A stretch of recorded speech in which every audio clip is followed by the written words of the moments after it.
আজ আমি নিয়ে এসেছি এক দুয়োরানি রেসিপি, যার অনেক গুণ থাকলেও একটু অবহেলাই পড়ে থাকে। সে হচ্ছে আমাদের হারিয়ে যাওয়া পান্তা। আগে যখন গ্যাস ছিল না, তখন ধনী গরিব সব বাড়িতেই রাতে বাড়তি ভাত করে জল দিয়ে রেখে দিত, সকালবেলায় পান্তা খাবে বলে। আর পান্তার সাথে থাকতো বড় বড় ডালের বড়া।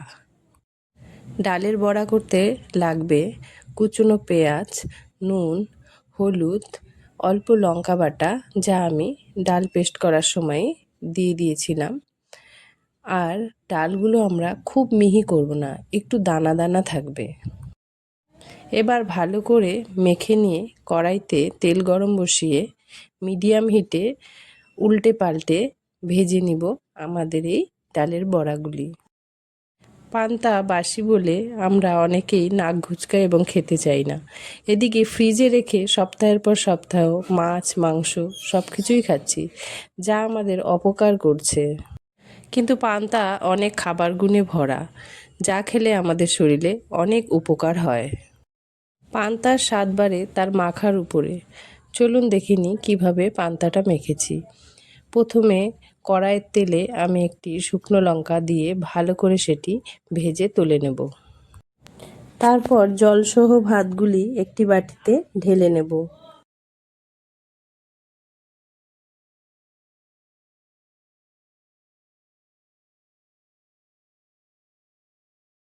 তারপর একে একে কুচনো পেঁয়াজ, লবণ, কাঁচা লঙ্কা ডলে ভালো করে মেখে তাতে একটু সর্ষের তেল দিয়ে ভালো করে মেখে নিব।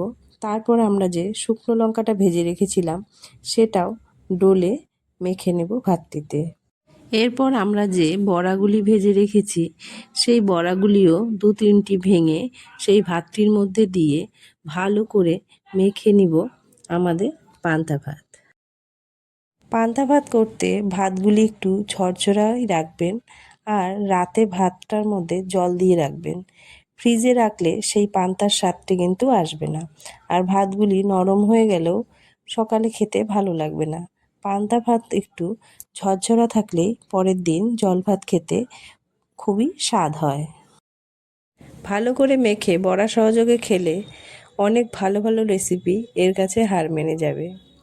বিদেশের বড় বড় রেস্তোরাঁয়ও এখন এর চাহিদা বেড়েছে, তবে আমাদের এখানে এটি দৌড়ানি হয়েই পড়ে রয়েছে। ভিডিওটি ভালো লাগলে অবশ্যই লাইক ও সাবস্ক্রাইব করবেন।